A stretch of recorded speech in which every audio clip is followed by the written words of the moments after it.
lebih mencintai sesama Dayaknya, lebih mengasihi adat budaya tradisinya. Karena kalau bukan kita, tidak mungkin orang lain yang akan membangun orang Dayak. Yang tahu dapurnya tidak punya garam, tidak punya micin, tidak punya bawang, itu siapa? Orang rumah itu sendiri kan?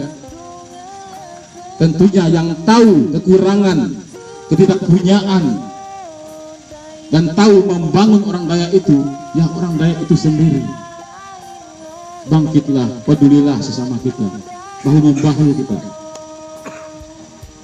Karena itu yang membuat kita orang Dayak itu hancur. Narkoba, pergaulan bebas, membuang budayanya sendiri dibilang berhala, nyembah hantu katanya, bakar-bakar dupa, manggil hantu katanya. Padahal dia lahir di tanah ini sebelum adanya agama, dia sudah diadat dulu, dicalek dulu pakai adatnya. Ingat,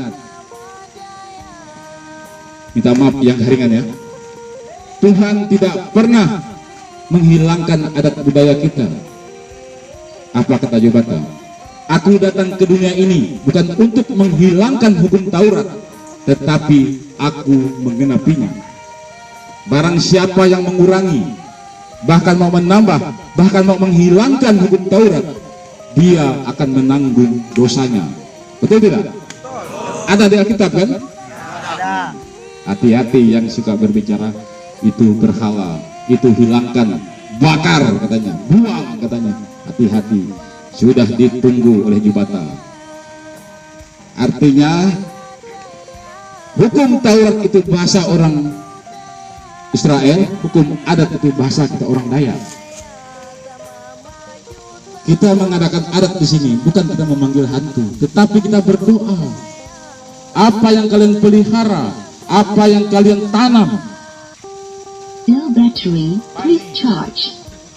itu menghasilkan beras, babi, ayam, itu kalian pelihara, kalian persembahkan kepada Jobata, Ranjing Hatala, penapak, pejaji, bulan, bintang, matahari, Jobata kata kami. Itu yang kita persembahkan. Palantar itu artinya altar, tempat kita berdoa, tempat suci. Bukan tempat kita memanggil hantu, sesat, berhala. Orang itu hanya tahu kesalahan orang lain. Dia bisa melihat kelilipan di mata orang lain, balok di matanya, dia tidak tahu. Betul? Musuh terbesar itu bukan orang lain, diri kita sendiri. Sudah baikkah kita? Apa yang kita perbuat? Apa yang kita lakukan? Itu yang harus kita banggakan. Ubahlah sifat-sifat kita ya. Mau beli motor, jual tanah. Mau bikin rumah, jual tanah. Mau beli mobil, jual tanah. Mau nyekolahkan anak, jual tanah. Ini yang mau kita ubah. Saya ingatkan, orang luar datang di Kalimantan hanya bawa biji pelir 2 biji, jual bakso, jual pakaian, jual makanan.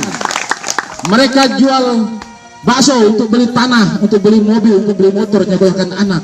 Jual pakaian untuk beli motor, untuk beli mobil, untuk beli rumah.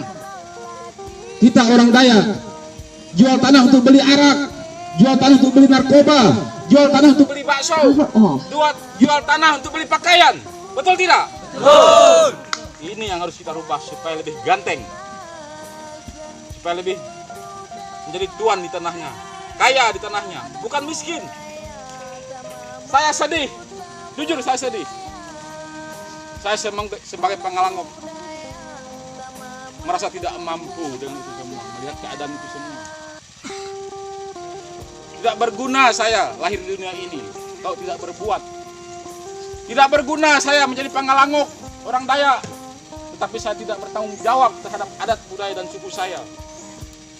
Saya mencintai orang Dayak dengan segenap akal budi sehat saya dan dengan segenap raga dan jiwa saya.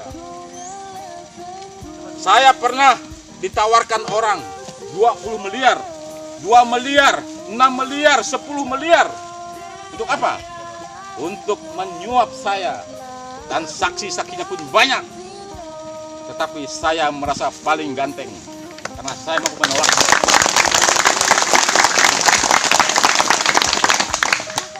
Uang tidak pernah dibawa mati. Harta tidak pernah dibawa mati. Tetapi niat baikmu, kebaikanmu, ketulusanmu, keikhlasanmu, itu yang akan diperhitungkan oleh Ranying Hatala, Jubata Allah, yang penampak pejaji dunia ini. Betul tidak? Betul. Saya minta kepada kalian semua, ayo kita bergandengan tangan, bahu-membahu, saling peduli sesama Dayak. Kalau bukan orang Dayak yang peduli sesama Dayak, siapa lagi? Kita. Dayak kan? Dayak. Ayo, mulai dari sekarang. Saya yakin kalianlah orang-orang yang akan mencatat sejarah di Kalimantan Tengah, khususnya di Barito Timur dan Barito Selatan. Nama-nama kalian akan diingat sebagai pencetus pemersatu Dayak. Tepuk tangan untuk kalian semua.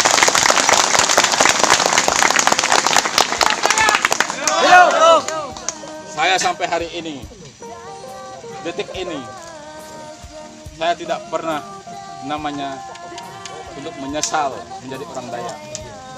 Tidak pernah saya malu menjadi orang Dayak.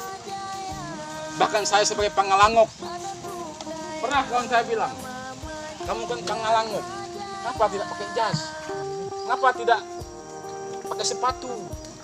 Pakai emas besar-besar, mobil mewah, semuanya ada. Kamu kan Pangalangok, tinggal minta, tinggal ngambil, semua ini milik kamu. Kenapa kamu kayak gini? Katanya, ketawa dilihatin saya. Tetapi saya bangga seperti ini, karena biar saya mengalami kesusahan juga dengan orang-orang Dayak. Apa yang kalian rasakan harus saya rasakan. Saya setiap hari bermalam di hutan, di kampung-kampung pedalaman, tidak bisa pakai mobil, pakai motor, tidak bisa pakai motor, sambung pakai perahu. Tidak luput saya tidur di atas perahu, di bawah jembatan, di tepi lumpur. Sering saya alami.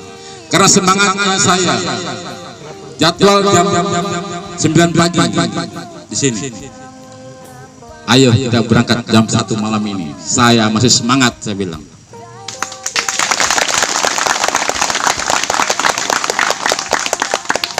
Karena saya tahu kalian juga semangatnya luar biasa hari ini. Saya bangga seperti kalian.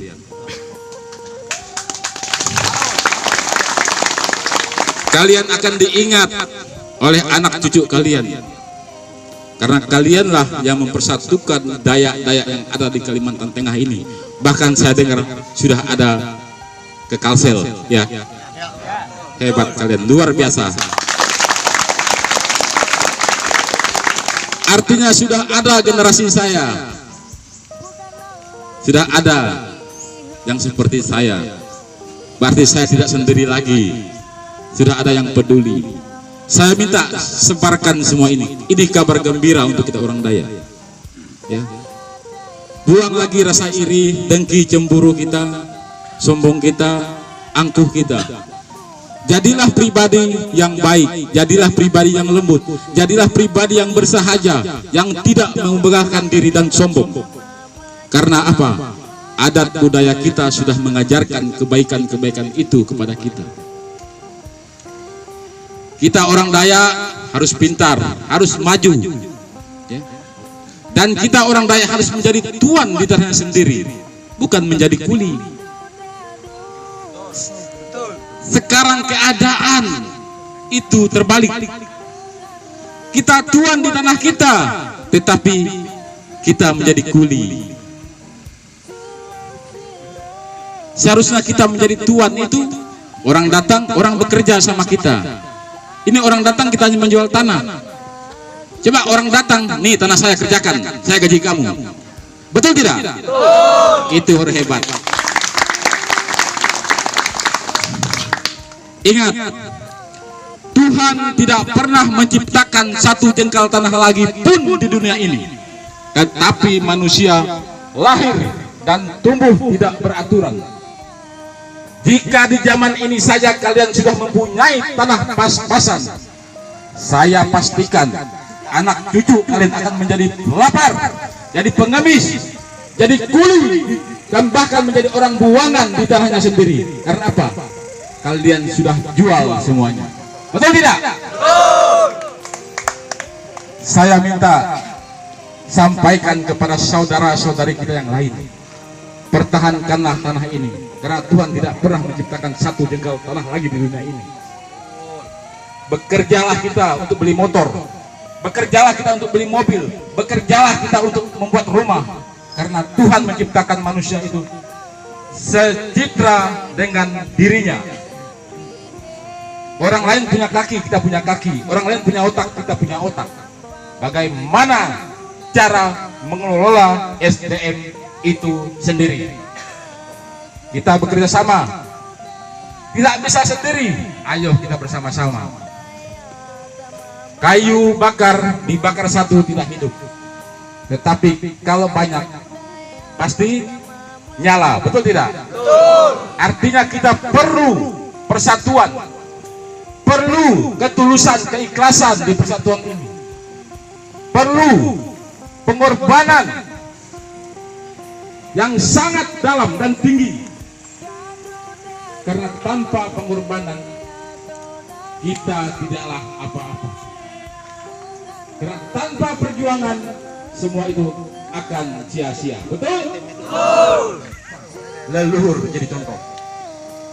Mereka tidak pernah mengalami sekolah ke luar negeri, sekolah menjadi mahasiswa, SMA, SMP, SD, bahkan menjadi TK pun mereka tidak pernah.